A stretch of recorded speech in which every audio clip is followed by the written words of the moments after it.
I'm here with my friend Marilyn McDonald. Actually, she's in Oberlin and I'm here, but we're chatting, and I'm delighted to introduce you to her.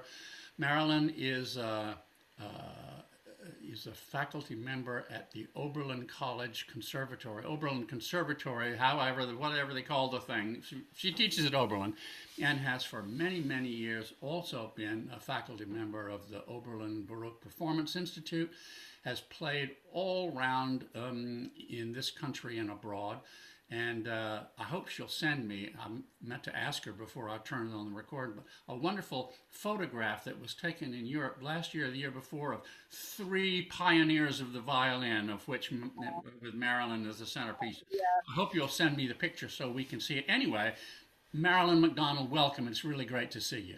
thanks very much, Tom. Well, let's see.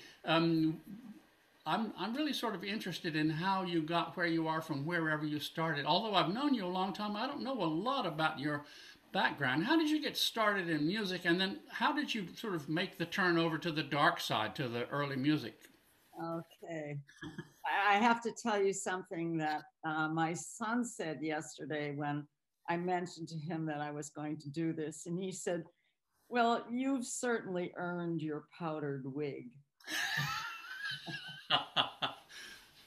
So, but I had a career as a modern violinist first. And um, perhaps what I was, let me put it this way, just perhaps by luck, I was well set up to play the Baroque violin. I was one of those violinists who I came from the bleeding neck school. That is, I was very earnest, and I did a lot of playing as a young violinist. And I did what a lot of violinists do, which is like just grab on. And I had such a terrible sore on my neck that one time my teacher, I was an undergrad at Northwestern at that time, said, like, no way, I'm not going to teach you this way. You've got to go home and figure this out. And although he played with no shoulder rest, he wasn't very good at explaining things physically.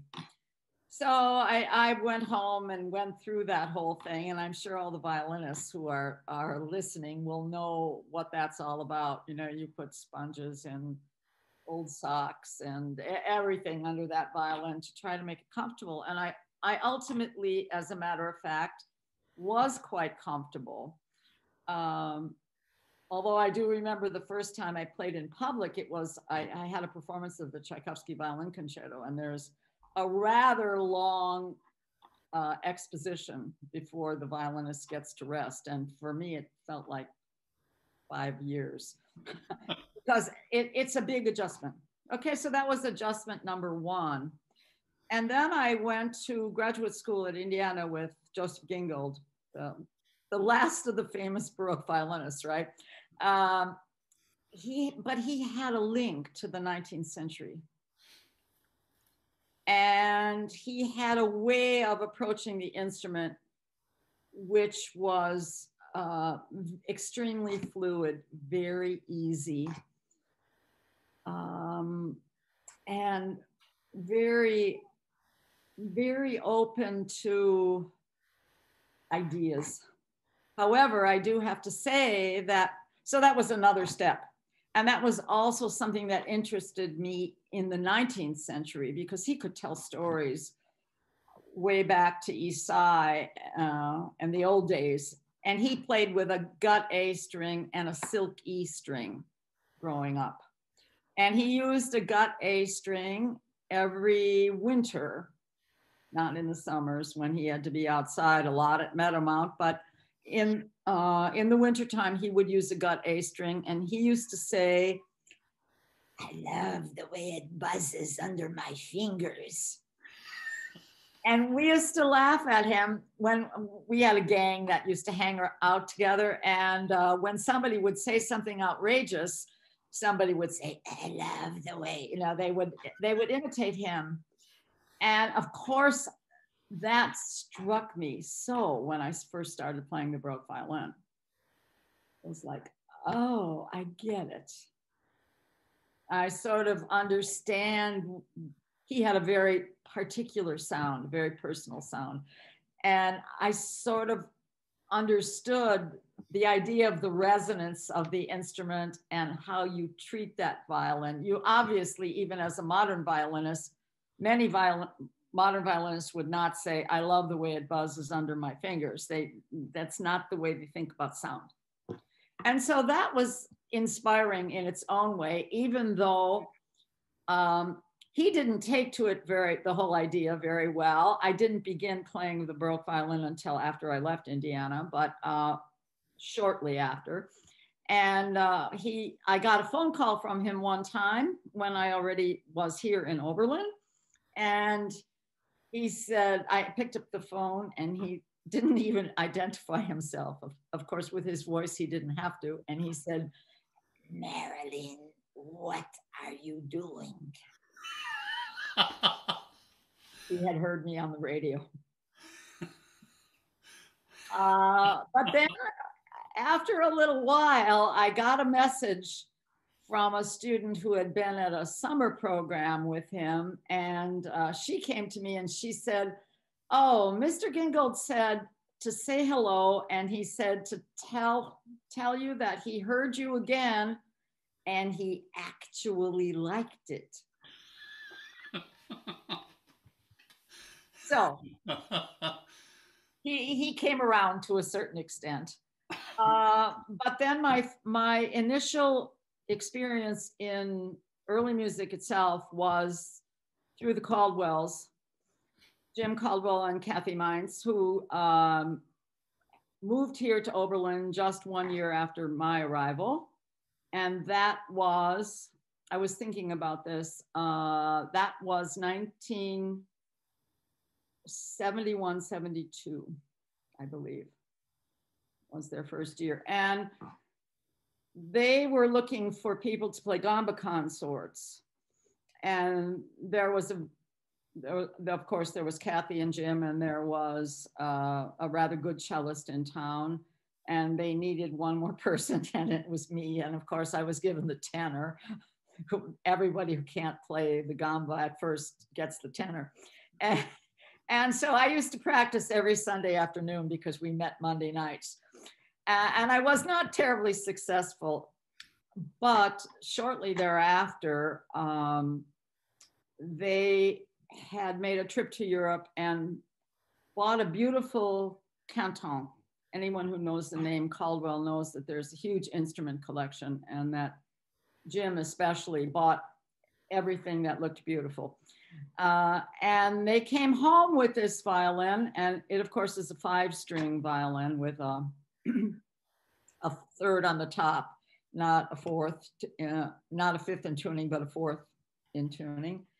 And I think they had a friend in the Cleveland Orchestra who really didn't want to play it, so they asked me to play it. So the very first thing I played was, I believe it's a gamba. It's originally written for gamba, and of course that music worked perfectly on the canton. It was a sonata of Barrière. And it was quite interesting, but I didn't want to be too channeled in just having to play French music. And we didn't really have the money to buy another violin at the moment.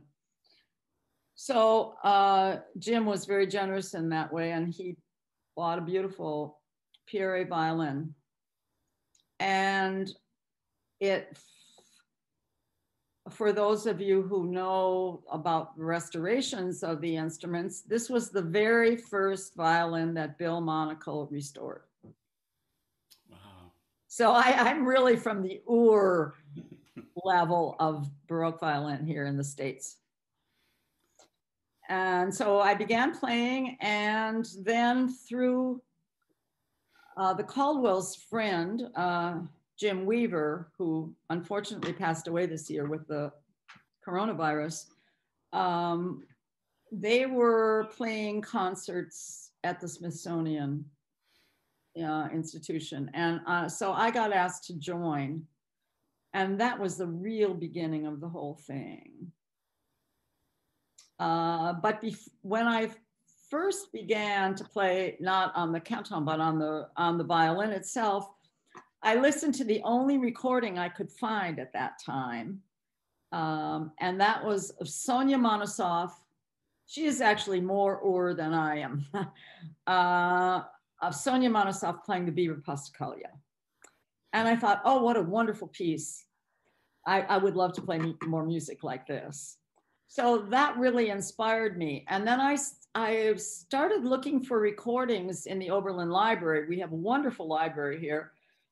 And interestingly enough, I found a record of and they were records at that time, they were discs, of the Paris Quartet, played by Jaap Schroeder, Anner Bilsma, Franz Bruggen, and I can't remember who else, and Leonhardt, but they were playing on modern instruments. I think that disc is probably still floating around somewhere. It would be an interesting thing to listen to again. They sounded very stylish, but they were playing, but somewhat conservative. And then the Dutch school began being very far out. And that was interesting too. But you got started just by picking up this thing and sort of trying to figure out how to make it work. Yeah. I mean, you didn't go to a Baroque violin teacher because there weren't any, huh? There weren't any. As a matter of fact, that was part of the fun of it, you know. And it's something that's very hard to explain. I was involved with a little discussion about this with some people recently. And I said it was so exciting. Everything was so exciting and it was so much fun. And it could be, it was argumentative too. I mean, you know, there were great arguments about how long to hold the dotted quarter note and that kind of thing. But now that I look back on it, it seems very sentimentally, I'm very sentimentally attached to that. While it was going on, sometimes it used to be a little annoying. But no, we didn't know what to do. And people did all sorts of crazy things, like extreme French style, which didn't last too terribly long, but it was very noticeable. And everything was interesting. But even not only musically did we have to kind of decide how we interpreted what we were reading, but we had to understand it physically. And that's something that I think the younger generation might have a harder time understanding why it was so hard for us. Because it was very difficult. First and foremost, you have no idea how instruments, strings, setup, everything have improved in, 50 years, right? Improved immensely. The wind instruments, there's no comparison whatsoever. It's just like a completely different instrument almost. It's so much more refined. But we broke strings like almost every day. And I'm really not exaggerating. If you practice 2 or 3 hours, that string was gone. And usually it was gone of its own volition. It usually broke.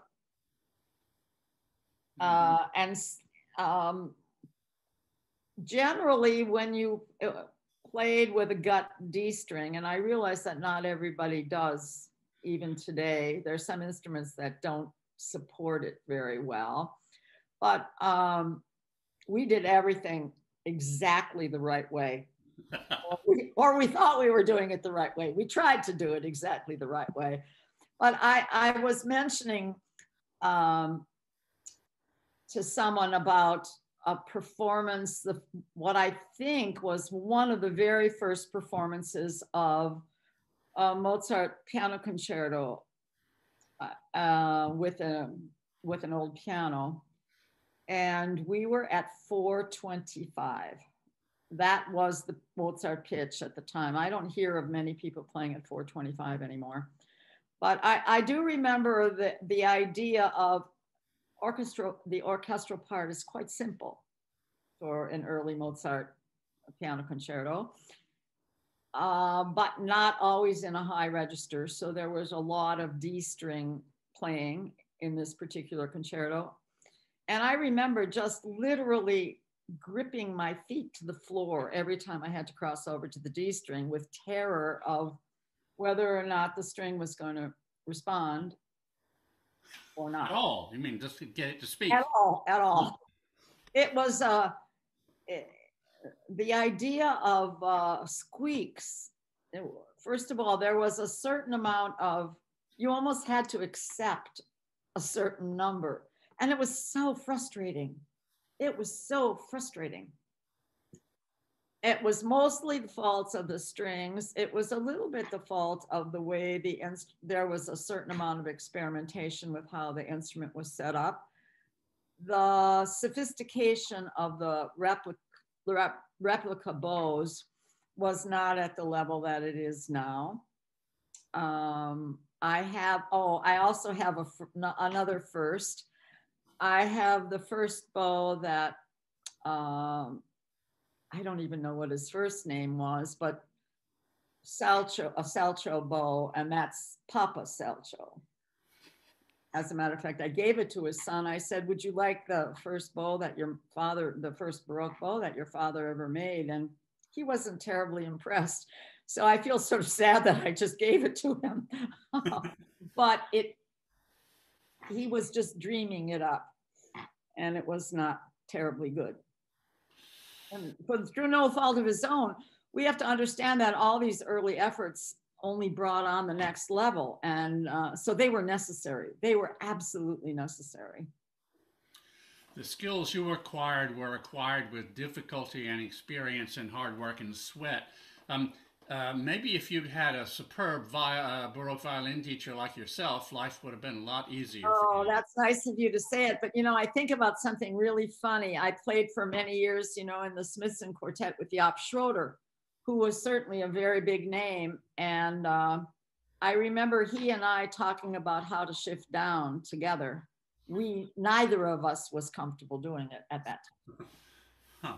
So well, tell us a little bit about your career. I know you've played a lot on the road in concert halls, and you've recorded a lot. How did you get started doing that? You said it was Jim Weaver inviting you to come and play some things at the Smithsonian. You performed in a lot of different Smithsonian ensembles and other things too, I think, Marilyn. Will you tell us something about that? Right, I have. Well, the first thing was the Smithsonian Chamber Players. And that was a little group that went out sometimes with harpsichord, sometimes with forte piano, a small quartet of strings and single winds. We were very, first of all, we were a hot item. There was no other group like that and a group like that which had financial backing. We were extremely lucky. It seems like luxury. I'm almost embarrassed to mention this. The museum used to send exhibits out to various other museums all over the United States. And when there was an interesting exhibit, it didn't have anything to do with music necessarily. It could be on any topic. They would sponsor us in a concert at that museum. So we went all over the United States. We would go about, maybe 6 or 8 times during the course of the year. So we really learned how to play together. We solved a lot of problems. We had a lot of arguments working it all out, part of the fun of it. And you mentioned being in contact with people, how we've missed the chance of being in contact with people from the play of Daniel. And I believe the singer who went with us was part of that original group, and that was Jean Hakes. Yes, right. She Uh-huh. was one of the singers for in the early New York Pro Musica. Yeah, terrific singer. Right. That's right. So that sort of shows you the very early beginnings.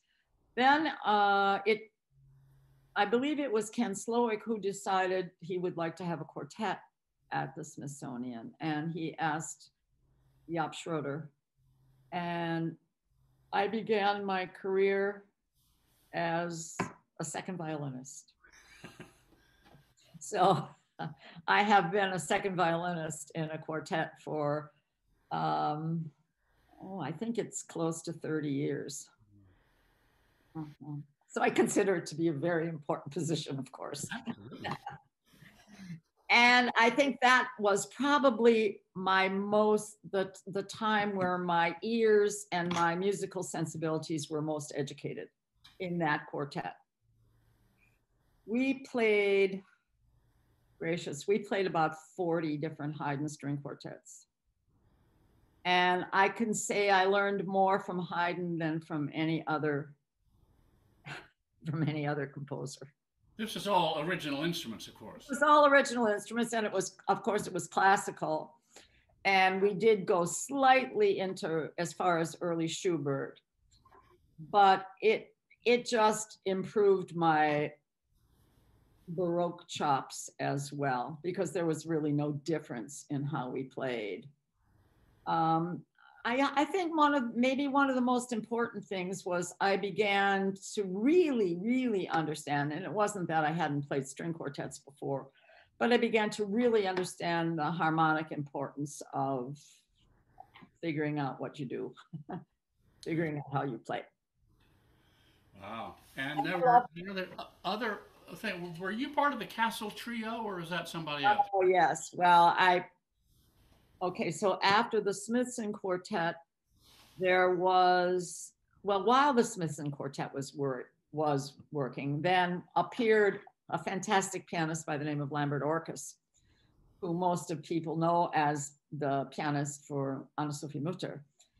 But he was very interested in early piano, and he was a terrific pianist, and we formed the Castle Trio. And I think I can't say that I didn't learn a tremendous amount in that trio, and I learned a lot from Lambert himself, but it was the most fun gig I ever had in my whole life. So would you say in your professional time you've done sort of half and half Baroque and classical? Right. I played a lot of Baroque music because we formed the Oberlin Baroque Ensemble here in Oberlin.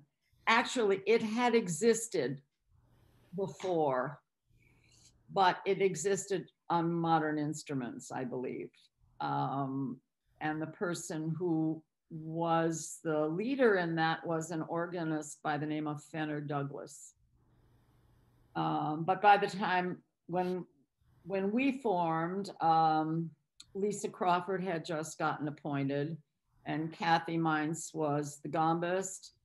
And Jim Caldwell originally was only a gambist, but then we all worked on him to learn to play the Baroque oboe.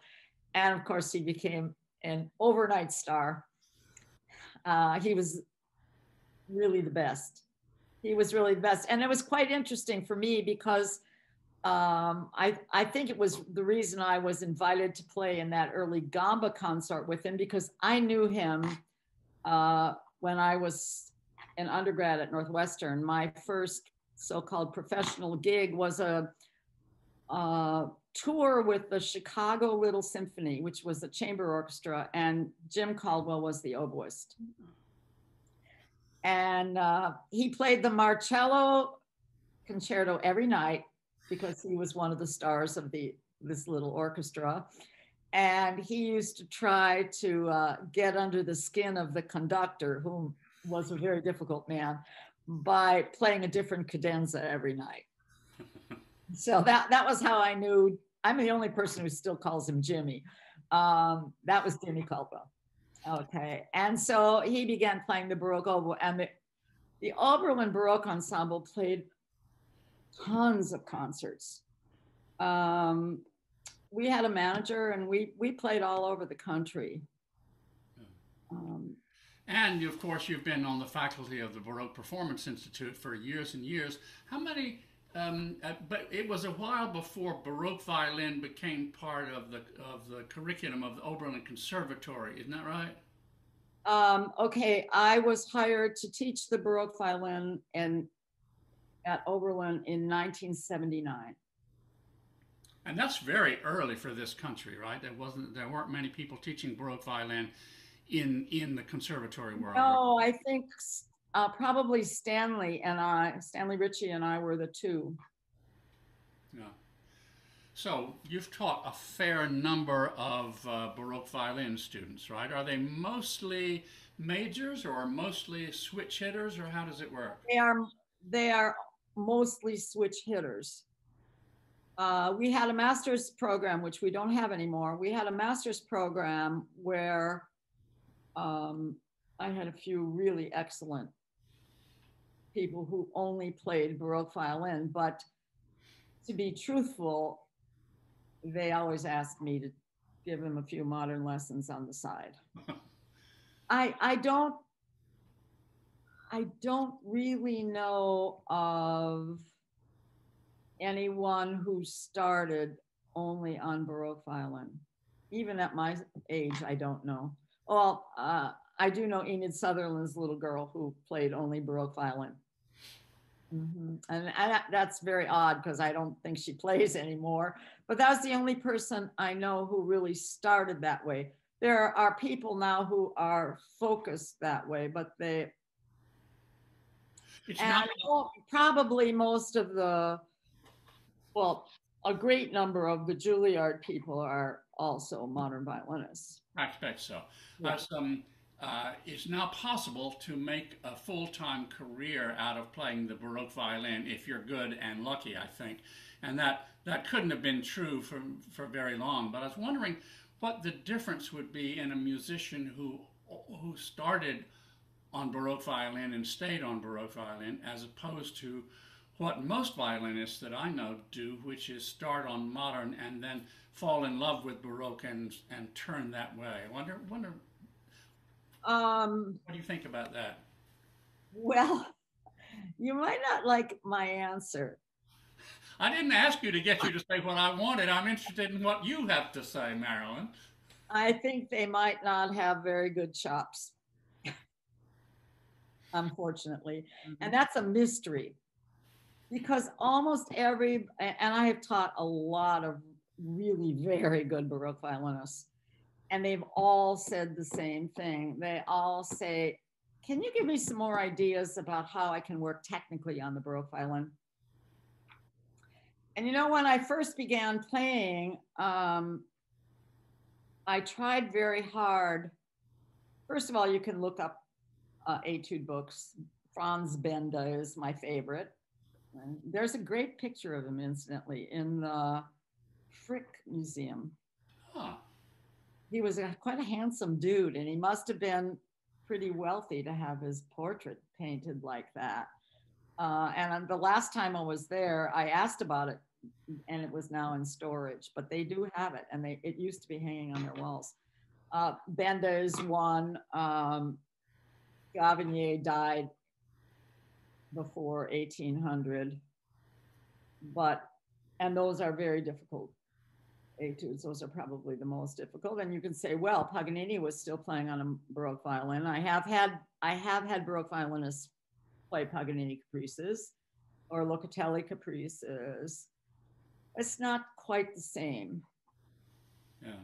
And it's extremely difficult to describe why it's not, but every violinist knows. Yeah. Well, I'm not a violinist, so I have to take Yeah, it's a secret amongst us violinists. So, Marilyn, what advice would you have for people who want to make a career nowadays in early music? If you reflect a little bit about the difference between when you started and people who are starting now, what reflections would you have? You know, something crossed my mind recently when I heard, I turned on the radio and I heard I don't know whether it was a Mufat suite or a Lully suite, and it was very good. It was terrific, as a matter of fact, and it seemed very stylish. And then I thought, wait a minute, who's playing this? You know, is this a modern orchestra or is this a Baroque orchestra?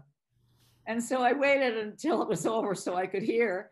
And it, in fact, was the Cleveland Orchestra with Nick McGeegan conducting. Uh-huh. And I thought, well, now he must have come down hard on them, because they were it was wonderful. It was very, very stylish. But I had a feeling after listening to it for a while that it wasn't the real thing, you know, that it was a modern orchestra. And it doesn't sound very much different. I mean, if I couldn't tell. Yeah. Now, what does that mean? Does that mean that the modern players are getting smarter, which they are? Or does that mean that the Baroque players should pay attention to that fact? And are they starting to sound like the Cleveland Orchestra? Ah. Oh, yes. I personally feel it is going both ways. And not always, and that's not always a good thing, you think? I think it's great that the Cleveland Orchestra can play Mufat and sound good. I don't know about the Baroque Orchestra trying to fill the giant Musikverein, you know. I'm just not sure. It definitely has affected the field. Yeah. The rapprochement has its good side and its Yeah. question mark side, Yes. I guess. And as a violinist, I feel, because you know, Baroque music is violin music. Yeah. Right? I mean, you got to have violins. And the modern instruments that are being made, many of them are a far cry from what the old Baroque violin was really like. You said the equipment, the hardware has gotten so much better though since. Oh, well, yes, it has. It has the strings, the bows, and the violins too, but they're better in a different way. Yeah. They've lost a lot by being louder, and they're simply louder. That's what they are, and they're much easier to play because they're louder. And there's not a big secret in that. When instrument makers adjust the width, the depth of the wood, they can make it sound. It sounds fast, easy. So you think choices are made? I won't say compromises, but choices are made that might not be the choices that somebody would have made in 1720. Most definitely, I feel most definitely. Huh. Because the sound now is immediate, and that's why it sounds like the Cleveland Orchestra. Yeah. What by immediate, you mean it's not immediate in a sort of a more authentic Baroque violin? That's right. Uh-huh. It's harder to get the sound out, you mean? Yeah, well, I don't want to say that. Yeah. It's a little hard to describe it, probably. But we all, I mean, even Leopold Mozart, who was, although he was writing in the 1750s, he was looking ahead in the new era, and he was saying that every stroke, even the strongest attack, and attack is really the strongest musical accent you could say, right? Mm. Even the strongest attack begins with a certain softness. Well, if I can't tell the Cleveland Orchestra from from an early music recording, and then that sentence doesn't make sense. Well, it's really interesting to think about what might happen in the future and what a long, long way we've come. You've contributed enormously to it, Marilyn McDonald, and we're really grateful to have your insights into all this. Do you have any parting words for current and future generations? You know what? I think you should work as hard as you can. I don't want to just sound like a teacher, but that's what I've been all my life. And I think that there's no way that you can possibly know what you can achieve unless you work as hard as you can. I would say that to every young musician. You can't work for the goal. I mean, you certainly have a goal in mind, right? But you can't only, and it's so hard right now to give anybody any advice on it. There's so many wonderful musicians out there, and there are unfortunately probably not as many opportunities for the younger generation as there were at my time. And I'm very grateful for what I've been given in my career over my lifespan. But I still do feel very strong about you will never know not only what how high you will achieve, but how much joy you will get out of it. I still practice every day. Words to live by, words to practice by. I'm sure everybody will take them to heart. Marilyn McDonald, thank you very, very much indeed. Thank you, Tom.